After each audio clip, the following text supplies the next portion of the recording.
Ngayong gabi, mas nakilala na natin si Alden Richards sa pamamagitan ng mga paborito niyang kainan sa Laguna na binisita natin. Mula Aling Elis Carinderia sa Calamba, Nilas Puto sa Binyan at Aling Masya Pansitan sa San Pedro. Let's get to know him more.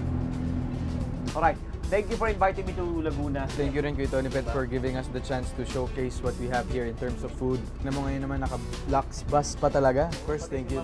Pati si baby. Final verdict na. Kaya aling-aling nagmarka yung Bicol Express para sa akin. Nagmarka yung binagoongang baboy.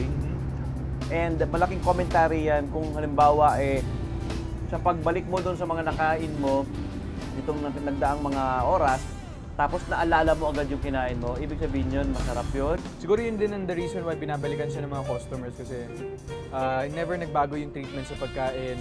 Yung ambience, kung paano siya nagsimula, ganun pa rin hanggang ngayon. Kaya balik pa rin yung mga customers na ako dun. At saka yung talong na may chicharon. Yung talong na may chicharon. Grabe yun.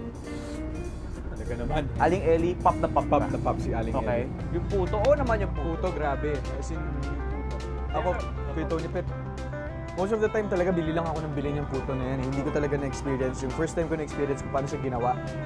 So ganun pala, yung effort every day, ang hirap, mainit, at the same time. Pero I mean, yung ligaya naman na ibibigay sa mga customers pag nabibili yung puto nila, is andun worth it naman.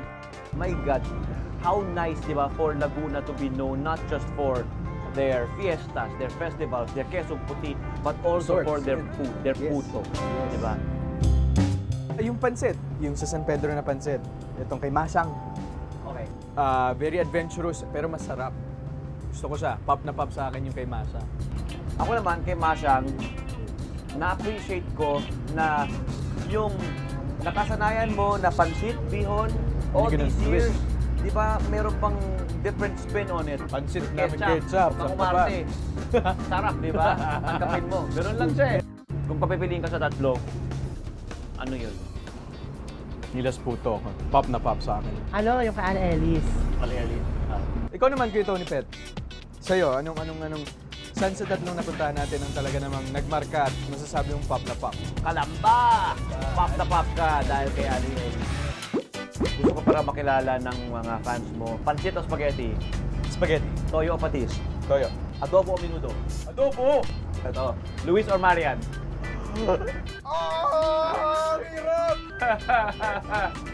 Parehas! Hindi Pwede. Marian. Okay. Si Luis naman alam niyo yun eh. Okay. Kissing scene o sampalan? Sampalan. May damit o wala? Wala. Meron muna. Muna? Meron o.